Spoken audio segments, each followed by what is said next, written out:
Good morning everyone, সবাই কেমন আছো? আশা করি ভালো আছো। আমিও ভালো আছি। পুতুল দেব ব্লগে নতুন একটা ভিডিওতে তোমাদের অনেক অনেক স্বাগতম। আজকে চলে এসেছি একটু মিষ্টি মিষ্টি কিছু বানাবো। মিষ্টি সহজ উপায়ে কি বানানো যায় ভেবে ভেবে মাথায় এলো বোঁদে তৈরি করা।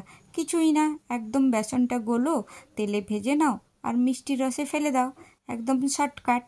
এই দেখো আমি চলে এসেছি। এবার কি হয় বলো তো, একা ক্যামেরা করা, ভিডিও করা আর কাজ করা দুটো সম্ভব হয় না। আর যেহেতু আমার স্ট্যান্ডটাও একটু খারাপ হয়ে গেছে, তো কোনো রকম এদিক ওদিক করে মোটামুটি বড় বড় দুটো ভিডিও আমাকে ডিলিট করতে হলো। মানে কড়াইতে ফোকাস করেনি, ফোকাস করেছি জানালাতে। তো ওই সব ভিডিওগুলো দিয়ে আমার কোনো লাভ হলো না, হবে না। তো আমাকে উল্টে আমাকে গালমন্দ খেতে হবে।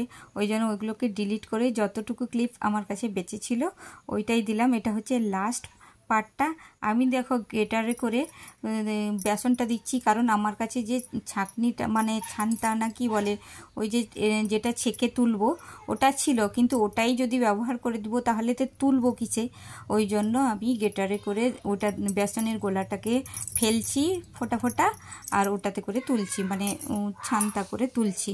এই দেখো মানে কতবার যে তেলের ছিটে আমার হাতে লাগলো, কিন্তু কি বলো তো, মিষ্টি খাবো বলে ভেবে রেখেছি, ওই জন্য যা হচ্ছে হোক, কিচ্ছু হবে না।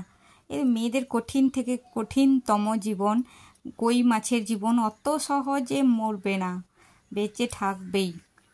এই দেখো এখানে আমি কোনো রকম করে স্ট্যান্ডটাকে এদিক ওদিক দড়ি সুতো বেঁধে টেঁধে একটা দিকে করে রেখে দিয়েছি।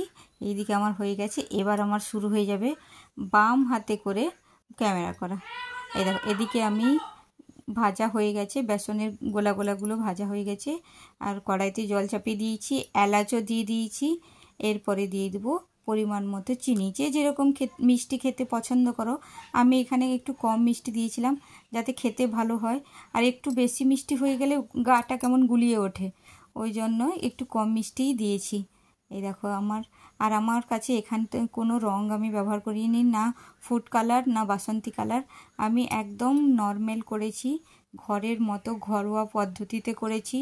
ওই জন্য কোনো রকম কোনো কিছু রং টং আমি দিইনি। এখানে হচ্ছে ওই যে বাঁ দিকে দেখছো তোমরা, ওইগুলো আমি ওই বেসনের গোলাগুলোকে ভেজে নিয়েছি। তারপরে এখানে আমি মিষ্টির রসটা করে নিলাম। তেজপাতাটা খুঁজে খুঁজেই দেখো লাস্টে কোথায় রেখেছি আর কোথায় খুঁজে বেড়াচ্ছি।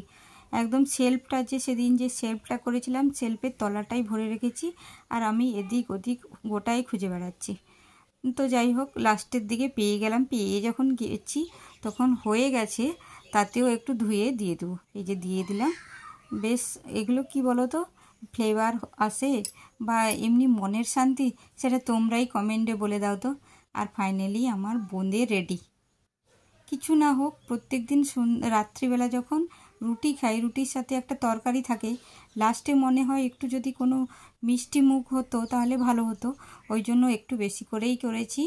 একটু আমাদের পুচু সোনাটাকে একটু দেবো, আর বাকিটা আমরা রুটিতে খাবো ফ্রিজে রেখে রেখে। এই ছিল আমার ছোট্ট ব্লগ। কেমন লাগলো?